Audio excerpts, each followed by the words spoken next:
G. Give him a round of applause. Pauly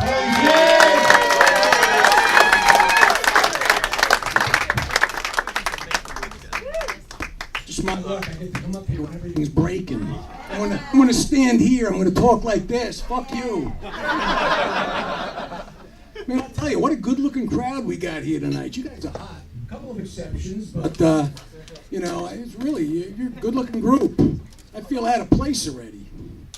So I got off to a bad start tonight. I was leaving the house. I told my wife I got to perform for 10 minutes. She said, "You haven't done that in 30 years." I said, "How do you know? We've only been together 28. So I got a kick out of some of these guys here tonight. They're talking about they're old, 37, 40. I got sperm older than that. So a lot of people think that being old sucks. There's actually advantages to being old. Like, I don't have to worry about dying young. And I can get away with doing old guy shit. Like, I can pee in my pants and nobody gets upset. You know, my kids are always busting me about being old. "Dad, you're so old, you're out of it, you don't know what's going on." I say to them, you know, some things get better with age. I say, I age like fine wine. They say, "Yeah, Dad, some things do get better with age. You're aging like compost." So actually, being old and being young isn't all that different. When I was a young guy, I'd hang out with my buddies, and we'd have conversations like, "I was up all night last night. This babe had tits like cantaloupes. I was going all night long." Now, I get together with my friends, and we have conversations like, "I was up all night last night. I got a prostate like a cantaloupe. I was going all night long." Nothing changes. Old guys go to the doctor a lot. I hate going to the doctor. It's that prostate thing. You know, I can sympathize with girls who are out with some sleazy, fast-talking guy. One minute I'm sitting there making small talk, telling them about my family, myself, my history. The next thing I know, my pants are down and he's playing finger hockey with my hemorrhoids. And a week later, he's got the balls to call me and tell me I got to come in for more testing. I wish I was that slick when I was dating. The doctors never call you and say, "Hey, how you doing?" Doctors call and they tell you how you doing. My doctor said, "Your PSA is elevated. You got to come in for a PC3 test." I said, "What the hell is that?" He said, "Remember when I checked your prostate?" I said, "Oh, you mean when you violated me?" He said, "It's like that, except instead of leaving my finger there for 3 seconds, this time I leave it there for 30 seconds. I thought, I'm catching on. To him, it's a procedure. To me, it's date rape. So I went for the test. I pulled my pants down. I bent over. He stuck his finger in. Then he said, "Now I'm going to start counting." A little while later, he said, "I'm half done." I'm thinking, half? I'm up to frickin' 50. I need a doctor who counts faster or finds me less attractive. I told a friend of mine about this. He said the last time he went to his doctor, the doctor did the whole exam, and then he said, "I'm pressed for time. I'm going to have my assistant check your prostate." The doctor walked out. A minute later, a young girl comes in. She says, "I'm here to check your prostate." My friend said he's getting all embarrassed. He's sweating. He's turning red in the face. She says, "Look, I'm a professional. I've done 1,000 of these." She does the test. She gets done. She says, "That wasn't bad, was it?" He says, "No, but there's something you should know." She says, "What's that?" He says, "I'm Arabic. Now you have to marry me." So, I'm of an age where I still read newspapers. And recently I saw an article. It was about some anthropologists who found a fossil that was 1.8 million years old. And the thing that struck me was, as I'm reading it, it says, unlike other Homo fossils. They're referring to this fossil as a Homo fossil. How the fuck they know this guy's gay? I was thinking about this. What's a fossil? It's a bunch of bones. So they must have found one bone inside another bone where the first bone shouldn't have been. So what we're talking about here is a 1.8 million year old erection. I thought you're supposed to call a doctor after 4 hours.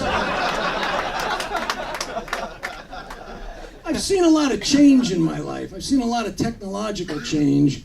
And technological change doesn't always result in the result they expected. Like, they invented the computer. It's supposed to make us more productive. We can get more work done. What really happened is we get the same work done in half the time, and we have the rest of the day to surf porn. And every time somebody makes a new invention, the last invention becomes obsolete. Like, they invented the TV, we don't need the radio. They invented birth control pills, we don't need condoms. They invented the internet, we don't need birth control. Another thing that changed is the whole way we deal with childbirth. It used to be that the father was in the waiting room and the mother had the baby. Now, the father is supposed to be in the delivery room to share in the beautiful experience of natural childbirth. Hey, if you've never done this, let me tell you, there's nothing beautiful or natural about it. You know, I remember, I'm standing there, I can't do anything. I feel like a spectator at an alien abduction. My wife's got her feet in stirrups. She's laying there like a beached whale that fell off a horse with an extraterrestrial staring at her crotch.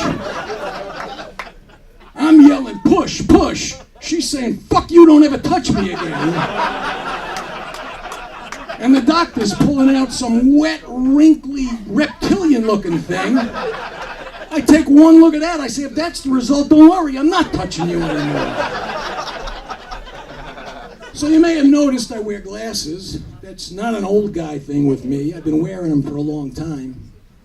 I wish I had a good story, like I got poked in the eye going over the goal line in the Super Bowl. It's not it. It's just there was this thing I used to like to do a lot. Yeah, and my mother made me promise I'd stop before I went blind. You know, back then everything pleasurable was associated with some horrific consequence, like you ate, you got fat. You smoked, you got cancer. You had sex, you got married. Now, kids nowadays, they don't have to worry about the whole blindness thing. Kids nowadays, they just get LASIK and start over again. I didn't have that option. You know, for me it was go out with girls or go blind. The problem was, no girl wanted to go out with me because I was the dorky kid with glasses. It was like abstinence was a self-fulfilling prophecy. I thought I was going to be a priest. Then I found out the church doesn't hire Jews unless they're looking for an accountant. I was losing on all fronts. I was half blind, I had no future and no sex life. I watched a lot of TV when I was a kid. They used to say TV was no good for you. Somehow or other, my mother thought that meant it was bad for my eyes. She used to say, don't watch too much TV, it'll hurt your eyes. I said, no, Ma, that's jerking off. She said, no, I'm telling you, it'll hurt your eyes. I'm thinking everything I like is going to hurt my eyes. I hope it doesn't come down to it, but if I got to make a choice, I know which one it's going to be. I learned a lot from watching TV. From Superman, I learned if you don't want someone to know who you are, wear glasses. I was dying to tell the Lone Ranger. He didn't have to wear that mask. It gets dirty and gritty under there, cuts down on your field of vision, you can't see the bad guys. I didn't know how to get in touch with them. But, and this is true, when I was a kid growing up, I grew up in the Bronx, those TV cowboys like Hopalong Cassidy, they made promotional visits to local neighborhood supermarkets to promote their sponsors' products. I found out the Lone Ranger was going to be in my neighborhood. I'm like, Ma, you gotta take me shopping. I gotta meet the Lone Ranger. So we went down to the A&P. I got a little upset at first. I thought he didn't make it. I didn't see Silver tied up outside. We went in. There was the Lone Ranger. He's standing in the bread aisle with a loaf of Silver cut bread in his hand. I went up to him. I said, Mr. Ranger, I don't know if you watch Superman, but you don't have to wear that mask. Just wear glasses. Nobody will know who you are. He said, yeah, kid. And everybody will think I jerk off a lot. Hey, guys, you've been terrific. Thanks a lot.